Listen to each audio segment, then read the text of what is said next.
हर खबर पर होगी आपकी पकड़। डाउनलोड कीजिए एबीपी लाइव ऐप।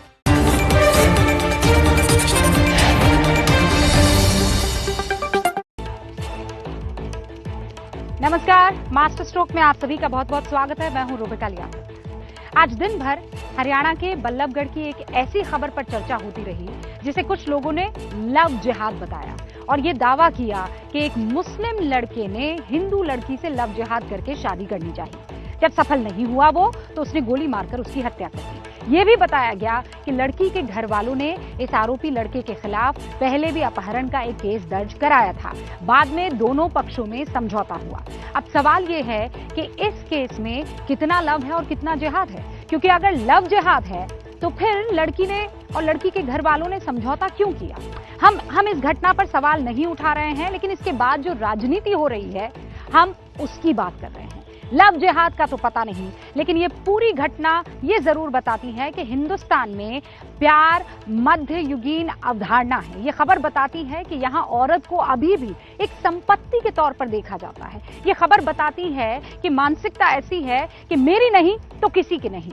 अपनी स्क्रीन पर ये 3 तस्वीरें एक बल्लभगढ़ की है जहां लड़की को गोली मार दी, दूसरी मुंबई की है जहां टीवी सीरियल में काम करने वाली अभिनेत्री मालवी मल्होत्रा पर जानलेवा हमला हुआ।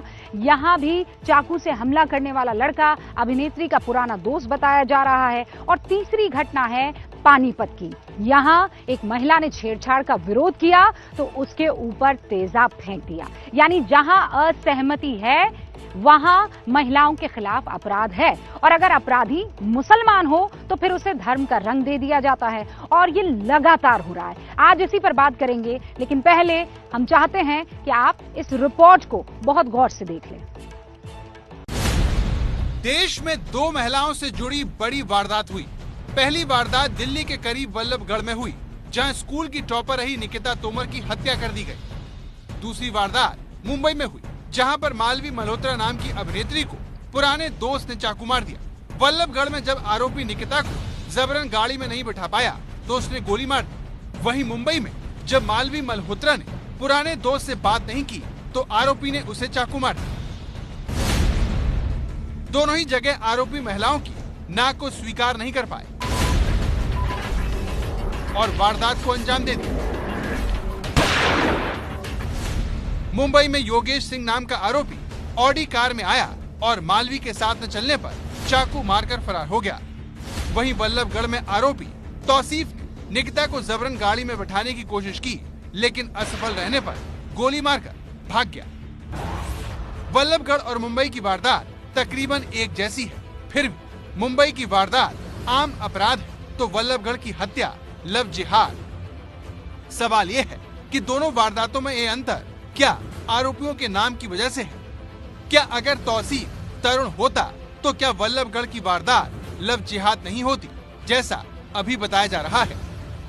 हर एक हिंदू यहाँ पर हथियार उठाएगा। हर एक हिंदू की बेटी है तो कोई भी कुछ भी करेगा। मुसलमान की होती तो सारा प्रशासन इकट्ठा हो जाता है यहाँ पर। आज नैनपाल शर्मा एक भी आज है, मुसलमान की चोरी होती थी, सबरे नेता।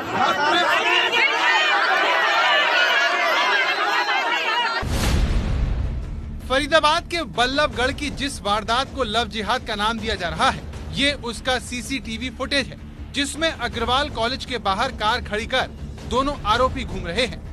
काली टी शर्ट वाला आरोपी कार की ड्राइविंग सीट पर जाकर बैठ जाता है, वहीं सिर पर गमछा बांधे तौसीफ सड़क के पार जाता है और फिर निकिता को खींच कर लाते हुए दिखता है। इसके बाद तौसीफ जबरदस्ती निकिता को खींचकर कार की पिछली सीट पर बिठाने की कोशिश करता है। जब निकिता कार में नहीं बैठती तो वो बंदूक निकाल लेता है। इस बीच गाड़ी के पास एक दूसरी लड़की भी खड़ी है, जो दूसरी तरफ गाड़ी का दरवाजा खोलती है। निकिता उसके पीछे छिपने की कोशिश करती है, लेकिन बंदूक के जोर पर तौसीफ दूसरी लड़की को हटा देता है। वहीं कार की ड्राइविंग सीट पर बैठा दूसरा आरोपी रेहान बाहर निकल आता है, लेकिन जब तक वो बीच बचाव करता तौसीफ गोली दाग देता है। निकिता नीचे गिर जाती है और दोनों आरोपी फरार हो जाते हैं। तकरीबन 30 सेकंड के अंदर चलती फिरती निकिता जमीन पर गिर जाती है। स्कूल में 95% अंक हासिल कर एयरफोर्स का सपना संजोने वाली ये छात्रा दम तोड़ देती है। निकिता का परिवार दावा करता है कि उसे गोली मारने वाला तौसीफ उनकी बेटी पर धर्म बदलने के लिए दबाव डाल रहा था। इसीलिए इस मामले की जांच लव जिहाद के तौर पर की जानी चाहिए। किडनैप करके ले जा रहा था, शादी के लिए प्रेशर डालना था, धर्म परिवर्तन करके मेरे साथ शादी कर, वो नहीं गई तो भैया उसको गोली मार दी उसने। वो गई ना भैया, उसने खूब इधर उधर भाग दौड़ करी और किसी ने उसकी हेल्प नहीं करी। उसको जबरन धर्म परिवर्तन के लिए उसको मजबूर कर रहा था। किसने बताया था आपको? ये सर पहले भी हो चुका था, ये 2018 में 2 साल पहले उसने उसका एक बार अपहरण किया था सर। हमने FIR की थी, पुलिस ने उसी दिन उसको गिरफ्तार भी किया था। फिर पंच में बैठ के उसके घर वाले भी आए थे, हमने दबाव में फैसला कर लिया था। ये लड़का फिर लड़की को फोन किया, उसने फोन करके बोली सीधी क्या नाम है, मुसलमान बन जा हम शादी कर देंगे, मुसलमान बन जा हम शादी कर लेंगे। उसने लड़की ने मना कर दिया तो अपहरण की कोशिश कर दी और अपहरण की कोशिश में नाकाम रहने पर गोली मार कर हत्या कर दी।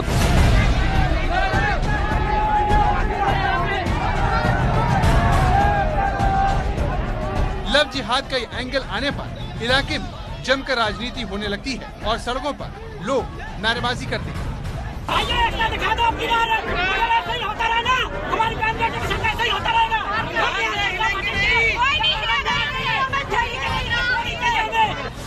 लेकिन पुलिस इस मामले को एक आम अपराध के तौर पर देख रही है। उसकी सारी कोशिश केस को मजबूत बनाने पर है। अपील है कि शांति बनाए रखें। एक जघन्य अपराध है, अपराधियों की शनाख्त कर ली गई है, पकड़ लिया गया है, उनके पीछे लग रहे हैं। तो सबका प्रयास ये होना चाहिए कि कैसे सबूतों को इकट्ठा करके और कैसे मजबूत केस बनाया जाए और अपराधी को सजा दिलाई जाए, जिससे कि दूसरा इस तरह की हिम्मत न करे। 2 साल पहले भी तौसीफ ने निकिता का अपहरण किया था, तब पुलिस ने 2 घंटे में उसे छुड़ा लिया था। दोनों परिवारों ने भी आपस में समझौता कर लिया था। निकिता के परिवार का दावा है कि तौसीफ लगातार उनकी बेटी को परेशान कर रहा था, उसका धर्म बदलना चाहता था, जिसका नतीजा इस वारदात के रूप में सामने आया। वहीं तौसीफ का परिवार लव जिहाद की बात से इनकार करता है। ये पहले केस हुआ था जी, पहले भी छीना झपटी कर रहे थे ऐसे ही, तो हमने रिपोर्ट भी करवाई थी। तो उसका जो है हमने कहा लड़की का मामला है, चलो खत्म कर देते हैं इसको। अब फिर वही लड़के थे जी सारे। ये लव जिहाद की बातें कहाँ से आ जाएंगी? और हमारे बच्चों को ये संस्कार नहीं दिए जाते। धर्म, हम सब धर्मों को मानते हैं, सब धर्मों का हम आदर करते हैं। ये उन छोटी सोच वाले लोगों की सोच है कि धर्म को, कौन से धर्म को क्या करा जाए। हम नहीं मानते इस बात। आरोपी तौसीफ का परिवार भले ही लव जिहाद से इनकार करे, लेकिन उसके पास इस बात का कोई जवाब नहीं है कि कॉलेज में पढ़ने वाले तौसीफ के पास हथियार कहां से आया। और सबसे बड़ी बात, उसे इस तरह दिन दहाड़े वारदात को अंजाम देने की हिम्मत कहां से आई? क्या इसकी वजह उसके परिवार का रसूख है? आरोपी तौसीफ के दादा कबीर अहमद पूर्व विधायक थे। चचेरा भाई आफ्ताब अहमद मेवात से विधायक है। चाचा खुर्शीद अहमद हरियाणा के पूर्व गृह मंत्री रह चुके हैं और दूसरे चाचा जावेद अहमद BSP से विधानसभा चुनाव लड़ चुके हैं। आरोपी तौसीफ का ये घर उसके परिवार की हैसियत और रसूख को बताने के लिए काफी है। जिस वक्त निकिता का परिवार सड़कों पर कार्रवाई के लिए भटक रहा था, उस दौरान तौसीफ के परिवार में लोग तसल्ली से हुक्का पी रहे थे। सवाल है, क्या ये तसल्ली राजनीतिक रसूख की वजह से है? क्या ये उस यकीन का नतीजा है कि आज नहीं तो कल पॉलिटिकल पावर अपना रंग जरूर दिखाएगी? वरना जिस परिवार के बेटे ने ऐसा काम किया, वहाँ मायूसी और तनाव न हो, ऐसा हो ही नहीं सकता।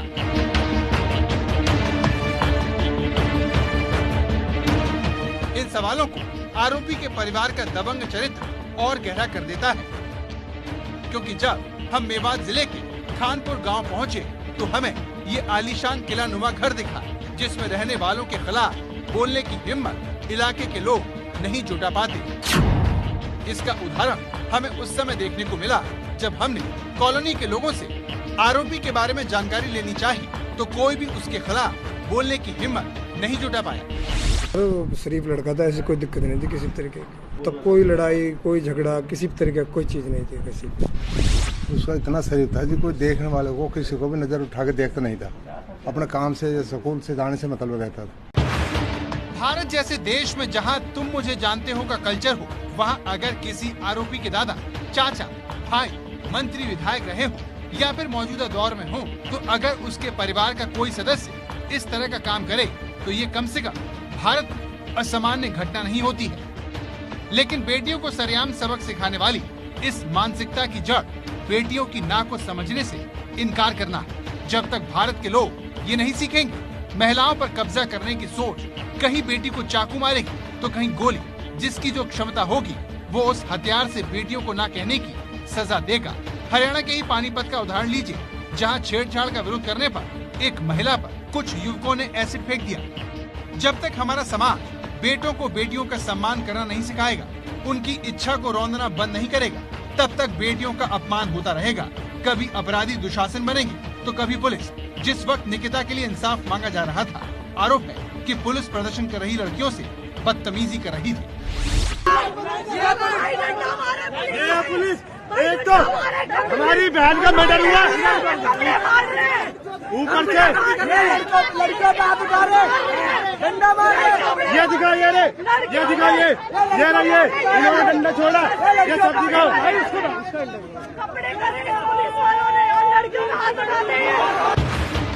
पूरे देश ने निर्भया के इंसाफ की जंग लड़ी थी। सरकार ने कड़ा कानून भी बनाया था, फिर भी देश में रेप के केस बढ़ रहे हैं, क्योंकि देश बेटियों को लेकर अपनी सोच बदलने को तैयार नहीं है।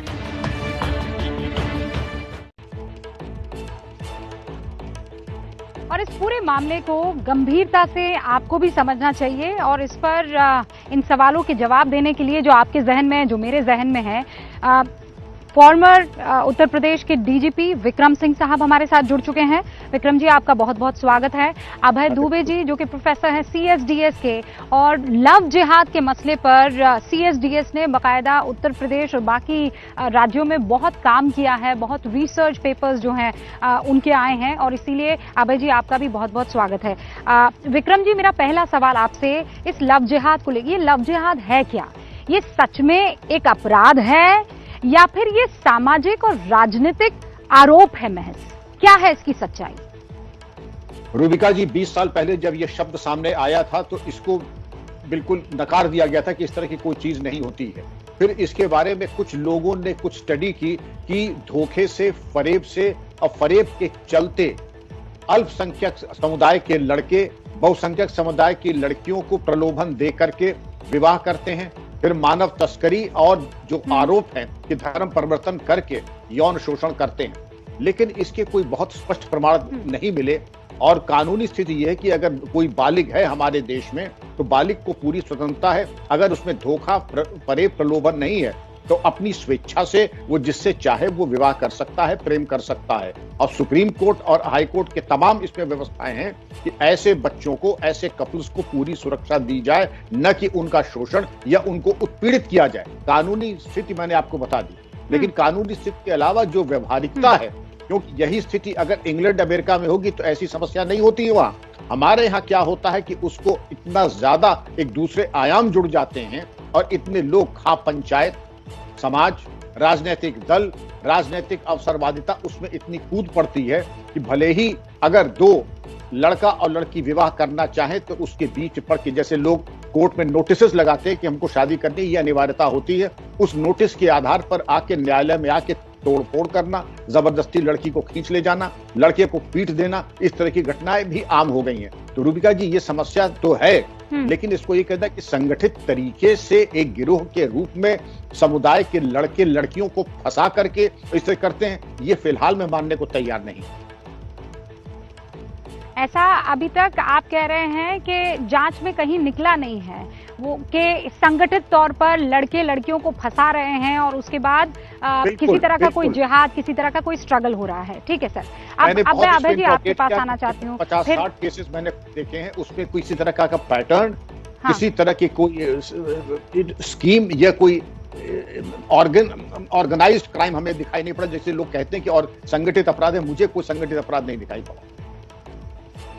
संगठित अपराध आपको इस वक्त इस पूरे मसले में दिखाई नहीं पड़ रहा है, लेकिन जो बात आपने कही कि भाई वयस्क है, एक लड़का एक लड़की है, पर यहाँ तो ये सरफिरा आशिक था ना अभय जी, और इसीलिए बहुत ज्यादा महत्वपूर्ण हो जाता है कि एक अपराध की श्रेणी जो है उस पर तो क्लैरिटी आ ही जाती है। लेकिन दूसरी बात ये है कि ये जो बार बार एक सेंस आता है कि हिंदुओं के खिलाफ ये दुश्मनों की साजिश है, इस पर भी तो किसी तरह की कोई रोशनी पड़नी चाहिए। ऐसा है क्या? देखिए, इसमें ना लव है ना जिहाद है। इस मसले की असलियत क्या है ये तो पुलिस बताएगी, लेकिन जिस मसले को आप उठा रही हैं उसमें ना लव है ना जिहाद है। 2005 में राम सेने के कर्नाटक में जो राम सेना संगठन है उसके नेता थे प्रमोद मुतालिक। उन्होंने सबसे पहले इस फिक्रे का इस्तेमाल किया था। उसके बाद कर्नाटक में दावा किया गया कि करीब 21-22 हजार लड़कियां लव जिहाद के तहत मुसलमानों ने अगवा कर ली हैं हिंदुओं की, और वो लड़कियां गायब हैं। उसके बाद कर्नाटक हाई कोर्ट ने इस संख्या का इन मसलों की जांच की। 21,890 मसलों की कर्नाटक हाई कोर्ट ने जांच की। उस जांच के आधार पर सीआईडी के महानिदेशक गुरु प्रसाद ने बाकायदा एक रिपोर्ट दाखिल की, जिसमें उन्होंने स्पष्ट रूप से कहा कि इस प्रकार की कोई भी संगठित कोशिश नहीं हो रही है। सारे की जितनी लड़कियों के अगवा होने का दावा किया गया था सबके बारे में पता लगा लिया गया। वो सब साधारण या तो क्राइम ऑफ पैशन थे या लड़कियां अपनी मर्जी से चली गई थी। उसमें कोई जोर जबरदस्ती का मसला 21,890 मसलों की जांच हुई, एक मसला भी नहीं पाया गया जिसमें कोई जोर जबरदस्ती वाली बात थी। इसलिए ये बिल्कुल पूरी तरीके से एक फर्जी किस्म का फिक्रा है। लेकिन इसके पीछे है क्या? इसके पीछे एक धारणा है जो कि 1920 के दशक से लगातार प्रचलित की जा रही है कि मुसलमान पुरुष जो होता है वो कामुक होता है और हिंदुओं की लड़कियां जो हैं, हिंदू स्त्रियां जो हैं, उनको आसानी से फुसलाया जा सकता है। इसलिए हिंदू स्त्रियों को कामुक मुसलमान पुरुषों से, जो कि स्वाभाविक रूप से बलात्कारी है, यह भी आरोप लगाया जाता है। देखिए, भारतीय जनता पार्टी उत्तर प्रदेश के अध्यक्ष लक्ष्मीकांत वाजपेयी ने 2014 में ऑन रिकॉर्ड बयान दिया है कि मुसलमानों की आदत बलात्कार करने की होती है। तो आप और भारतीय जनता पार्टी के उत्तर प्रदेश के एक प्रवक्ता ने भी इस बात को उसी वक्त 2015 में दोहराया था। ये सब बातें अखबारों में छप चुकी हैं, ऑन रिकॉर्ड है। तो अभय जी, राजनीतिकरण हो जाएगा इस पूरे मामले का। मैं इसकी डिटेल में इसलिए जाना चाहती हूँ। देखिए, आप महिला होने के नाते, अभय जी, देखिए जब महिला को एक वस्तु समझ लिया जाता है, होने के नाते ही मैं कह रहा हूँ। देखिए, इसमें केवल महिलाओं को वस्तु समझने वाला मसला तो है ही, इसी क्राइम ऑफ पैशन तो है ही, लेकिन इसके साथ में इसके अंदर एक सांप्रदायिक एंगल भी है। उस सांप्रदायिक एंगल को समझना जरूरी है, और कौन ताकतें उस सांप्रदायिक एंगल को बढ़ाकर उसका दोहन कर रही हैं अपने राजनीतिक फायदे के लिए, उनको रेखांकित करना भी जरूरी है। और सारी चीजें ऑन रिकॉर्ड हैं। मैं कोई जानबूझ के इस बात को कह रहा हूँ। सारे बयान दिए जा चुके हैं, आप ये कह रहे हैं कि ये राजनीतिक आरोप ज्यादा लग रहे हैं। आपका ये मानना है कि राजनीतिक जो है वो ज्यादा इसका टिल्ट है। तो ऐसे में विक्रम जी, वो माँ जिसने अपनी बेटी खोई है, ऐसे हमने बहुत सारे, ठीक, हाँ अभय जी एक सेकंड, विक्रम जी, ये इस केस में आप देखिए, माँ जो है वो ये कह रही है कि मेरी बेटी से कहा गया कि तू मुसलमान बन जा और उसके बाद शादी हो जाएगी। मामा भी यही बात कहता है, चाचा भी यही बात कहता है, भाई भी यही बात कहता है। और सिर्फ ये वाला केस नहीं है, ऐसे बहुत सारे केसेस आपने भी देखे होंगे, सोशल मीडिया पर भी आते हैं और टेलीविजन पे भी दिखाए जाते हैं, न्यूज चैनल्स पर, कि लड़की कहती है मुझे बहलाया फुसलाया, शादी कर ली और उसके बाद मुझसे जबरदस्ती करने की कोशिश की गई धर्म को मानने के लिहाज से। तो ऐसे में मेरा सवाल ये है कि फिर लव जिहाद का किसी तरह का कोई केस, कोई धारा है क्या? नहीं, लव जिहाद की पर से कोई धारा नहीं है, लेकिन धोखे की धारा है, फरेब की धारा है, उत्पीड़न की, यौन शोषण की धारा है। लेकिन लव जिहाद को अगर कोई कहते तो ऐसी कोई धारा नहीं है। लेकिन उसके बाद अगर यौन शोषण होता है, फिर ऐसे केसेस में जांच कैसे होगा? जैसे बल्लभगढ़ की इस लड़की के कत्ल में जांच सर कैसे होगी? क्योंकि आरोप तो लव जिहाद के लग रहे हैं, जांच कैसे होगी और मामला अदालत कैसे पहुंचेगा? आपराधिक धाराएं जो हुई हैं, लड़की का पीछा करना यानी स्टॉकिंग, उसके अलावा लड़की पे कातिलाना हमला करके उसकी हत्या कर देना और उसका पीछा करना, ये तो स्पष्ट धाराएं हैं जिसमें कि फांसी तक की सजा हो सकती है। लव जिहाद पर से आईपीसी में कोई शब्द नहीं है, लेकिन उसके जो इंग्रेडिएंट्स है, उसके जो मानक जिसके आधार पर यह हत्या हुई है, उसके तमाम इंग्रेडिएंट, धोखा, फरेब, यौन शोषण, स्टॉकिंग और कातिलाना हमला, ये तमाम चीजें इसके ऊपर है। और अगर जो हथियार था वो नाजायज था तो आर्म्स एक्ट के अंतर्गत भी मुकदमा चल सकता है। देखिए, आईपीसी में 510 धारा हैं, इसके अलावा तमाम धाराएं और हैं जो कि पुलिस लगा सकती है, लेकिन लगाना वही चाहिए जो कि औचित्यपूर्ण हो। मनमाने तरीके से अगर धाराएं लगने लगी किसी दबाव में, राजनीतिक दबाव में, तो देखिए ये फिर एक दूसरा रंग ले लेता है। पुलिस को वही काम करना चाहिए जो औचित्यपूर्ण हो, जो साक्ष्य के आधार पर, जो सच्चाई की बुनियाद पर हो। मनमाने तरीके से राजनीतिक। अगर मैं ये बताना चाहूंगा 2018 में एक समझौता हुआ था, तो क्या समझौता गलत हुआ था? दबाव में हुआ था? हाँ। अगर दबाव में हुआ था तो मुझे कुछ नहीं कहना है, लेकिन अगर स्वेच्छा से हुआ था तो आप जरा उसमें, रूबिका जी आप इतनी चिंतनशील पत्रकार हैं, वरिष्ठ पत्रकार हैं, आप कुछ समझ सकती है कि अगर कोई समझौता हुआ तो कि उसकी कोई बुनियाद होगी या नहीं होगी, और अगर कोई बुनियाद होगी तो भाई पुलिस का बहुत ज्यादा इस पे रोल मुझे और दिखाई विक्रम नहीं जी, पड़ रहा। रसूख तो परिवार का दिख ही रहा ना लड़के का। दादा विधायक रहे, चाचा विधायक है, अच्छा खासा दबदबा है, आपने मकान देखा किस किस्म का मकान बना हुआ है, तो मान लीजिए आपसी सहमति नहीं है, आपसी सहमति से ज्यादा वो दबाव है, फिर वो दबाव है तो पुलिस इसीलिए है रूबिका जी, ऐसे लोगों के जो दिल जले हैं, आपने अच्छे शब्द का प्रयोग किया, सिर फिरे हैं, तो कहते हैं ना कि ऐसा कहर आया कि आशिक इश्क भूल गया। थाने में आ जाए, जरा 24 घंटे सेवा हो जाए, ये ताजिंदगी ब्रह्मचर्य का पालन करेंगे, दोबारा किसी लड़की की तरफ आंख नहीं उठाएंगे। रूबिका जी, मैं बड़ी बात नहीं कह रहा हूं, लेकिन ये वो इलाज है जो पुलिस वालों ने किए हैं। हाँ भाई जी, अब मैं इस चीज को ऐसे समझती हूँ, आपने जितना भी डिटेल में समझाया, उसके बाद क्या ये सामाजिक असहमति है, या फिर ये लड़की पर कब्जे की लड़ाई है, या फिर इसका किसी धर्म से लेना देना है, या हो सकता है लेना देना? देखिए इसमें दो पहलू हैं। पहला पहलू तो ये है कि स्त्री की देह के ऊपर पुरुष का कब्जा, ये एक बहुत पुरानी, सदियों पुरानी नहीं, हजारों साल पुरानी समस्या है। स्त्री अगर असहमति देती है तो पुरुष उसको आमतौर पर बर्दाश्त नहीं कर पाता। संस्कारवान पुरुष उसको दूसरे तरीके से लेते हैं, लेकिन आमतौर पर पुरुष उसको बर्दाश्त नहीं कर पाता और फिर वो हिंसा पे उतर आता है। ये एक स्थापित तथ्य है। ऐसी सैकड़ों, हजारों, लाखों घटनाएं हम लोगों के सामने हैं। आपने दिखाया, चाकू मार दिया, तेजाब फेंक दिया, ये सब होता है। अब इसमें एक नया एंगल और डाल दिया गया है लव जिहाद के नाम पर, जो कि प्रमोद मुतालिक ने उसका आविष्कार किया था, और उसके बाद में जब मुजफ्फरपुर में दंगे हुए उस वक्त, उसके बाद में लव जिहाद के हजारों, ये दावा किया गया कि हजारों मसले लव जिहाद के वहां पे हुए हैं। इसमें से एक भी साबित नहीं हुआ है, न मुजफ्फरपुर में साबित हुए हैं, न ही कर्नाटक में साबित हुए हैं। इसलिए लव जिहाद पूरी तरीके से एक फर्जी अवधारणा है। हिंदू लड़का भी हिंदू लड़की के साथ अत्याचार कर सकता है, हिंदू लड़का मुसलमान लड़की के साथ अत्याचार कर सकता है, कोई भी धर्म का व्यक्ति किसी भी धर्म के साथ अत्याचार कर सकता है। दोनों धर्म के एक ही हो तब भी इस तरह की घटना हो सकती है। आमतौर पर ऐसी घटनाएं दो समान धर्मों के लोगों के बीच भी काफी ज्यादा होती हैं। इसमें चूंकि मुसलमान एंगल इसके अंदर शामिल है, इसलिए बड़ी आसानी से स्त्रियों के नाम पर सांप्रदायिक गोलबंदी करने की कोशिश की जा रही है। उसको लव जिहाद का नाम दिया जा रहा है। विक्रम सिंह जी बिल्कुल ठीक कह रहे हैं, लव जिहाद की कोई धारा नहीं है कि बड़े लेवल पर, और मैं गलत हूँ, मैं गलत हूँ तो आप मुझे करेक्ट कर दीजिएगा, कि बड़े लेवल पर ऐसा देखा गया हो कि आपने तो स्टडी की है, आप बता सकते हैं कि वाकई ऐसा होता हो कि एक मुसलमान लड़का जो है वो हिंदू लड़की को फंसाता है, या उससे मान लीजिए चाह कर भी शादी करता है, और बाद में ज्यादा उत्पीड़न या उत्पीड़ित वही औरत होती है जो किसी मुसलमान के घर में। ऐसा कोई आंकड़ा या नहीं? ऐसा कोई आंकड़ा नहीं है। देखिए, ऐसा कोई भी आंकड़ा ऐसा कोई आंकड़ा उपलब्ध नहीं है। मैं ऐसे बहुत से जोड़ों को जानता हूं जिसमें पुरुष हिंदू हैं, उनकी पत्नियां मुसलमान हैं। मैं ऐसे जोड़ों को भी जानता हूं जिनमें पुरुष मुसलमान हैं, उनकी पत्नियां हिंदू हैं। उन दोनों की शादी बड़े प्रेम से कम 20-20, 25-25 साल से चल रही है।